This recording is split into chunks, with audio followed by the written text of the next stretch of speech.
Konnichiwa, my name is Muhammad Ilyas from DEC 2D, and today I'll be talking about Japanese etiquettes, which are meeting a person, table manners, and business etiquette.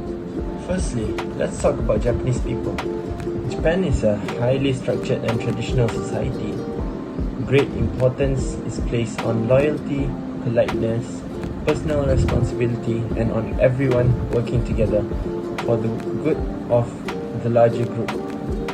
Education, ambition, hard work, patience, and determination are held in the highest regard. The crime rate is one of the lowest in the world too. Okay, let's start to talk about meeting and greeting in Japan. First thing is, a handshake is appropriate. Upon meeting, the Japanese handshake is limp with little or no eye contact.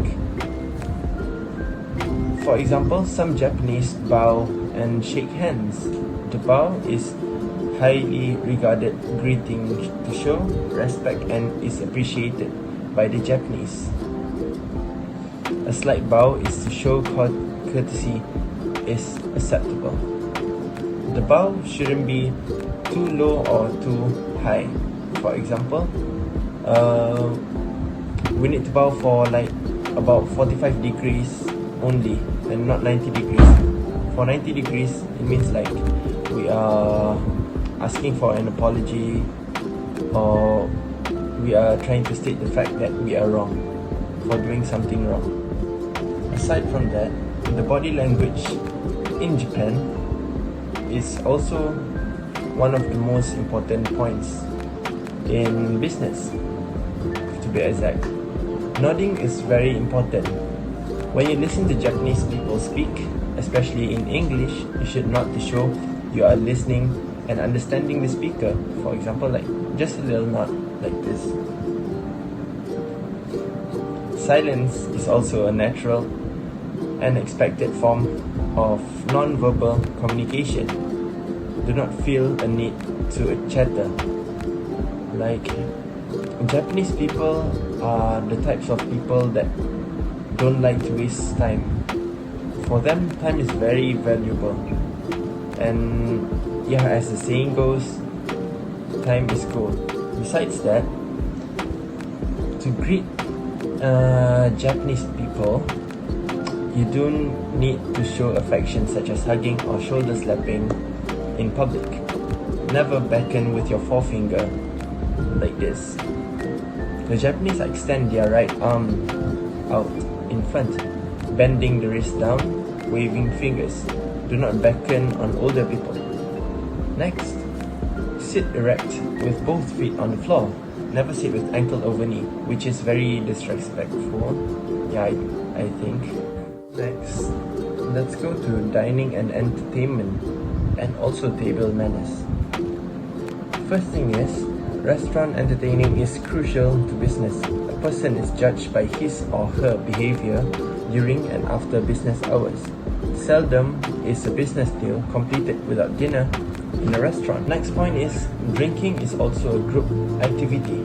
Do not say no when offered a drink. Another rule for drinking with a group is, an empty glass is the equivalent of asking for another drink. Keep your glass at least half full if you do not want more. If a Japanese person attempts to pour more and you do not want it, put your hand over your glass like this, or fill it with water if necessary. It's almost the same like an empty glass. An empty plate signals a desire for more food. Leave a little food on your plate when you are finished eating. Next, when drinking with a Japanese person, fill his glass or cup after he has filled yours. While he is pouring, hold your cup or glass up so he can fill it easily. Never pour your own drink and always pour your companion's. Next, when offered food, it is polite to hesitate before accepting. You do not have to eat much, but it's rude not to sample each dish.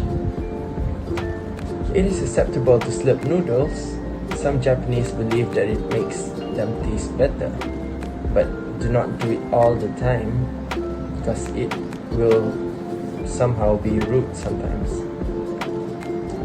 Last but not least, do not finish your soup before eating other foods. It should accompany your meal.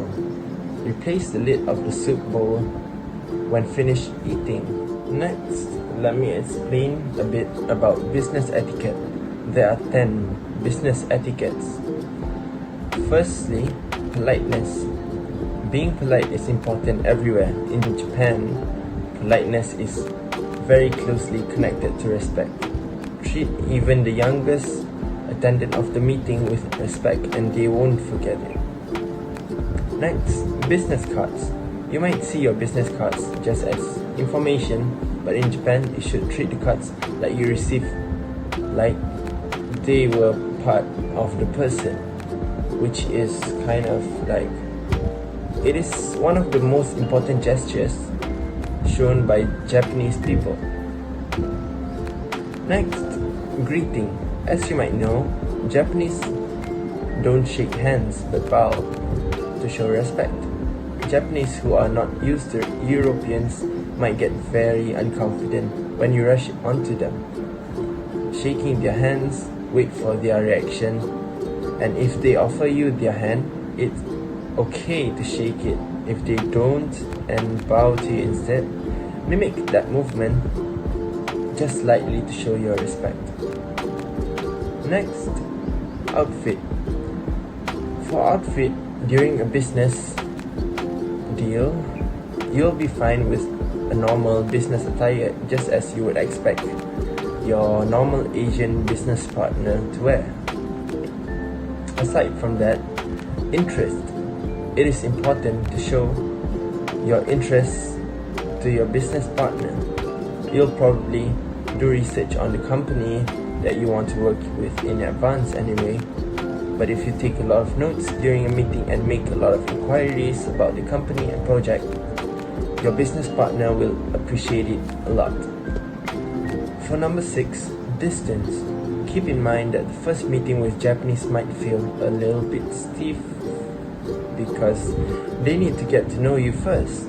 So keep your distance physically and don't touch your business partner either. If you are getting along in later meetings, the feeling of distance might change a lot, so just be patient. Number 7, time for preparation. If you wish your business partner to sign a document or take a look at some data, he will much appreciate it. If you send the documents as early in advance of a meeting as possible, especially when you are not directly meeting the head of a company, decision and revision take time on the Japanese side. Number 8, unknown rules. If you are unsure of some rules or just don't know they exist, for example, when to sit, wait for the action of your business partner and until he tells you where to sit. This is not only the safest way to not to violate rules, it will also be recognized as politeness and respect. Number 9, business dinner. It might happen that the real talk about business starts in a restaurant or bar. There are a lot of rules, eating and drinking. Here are 2 you should consider. Never stick your chopsticks into your food but place them next to your plate. Which, for an explanation, if you stick the chopsticks inside your food, it also means death. Next, if your cup is empty, your business partner will fill it again. If you don't want him to, don't empty your cup. It's that simple. Last but not least, number 10, reliability. Needless to say, reliability is the base of trust and cooperation. So, be on time. And if you can't be, tell your business partner well in advance. Also, if you call him 1 hour prior to the meeting, telling him you are on your way, that makes you more reliable. Always stick to the timetable and take care of deadlines. last but not least, prepare the meeting's contents well. For the Japanese company's timetable is very strict, and you won't be given more time than agreed on. That's all from me. Thank you so much for being here, and have a great day.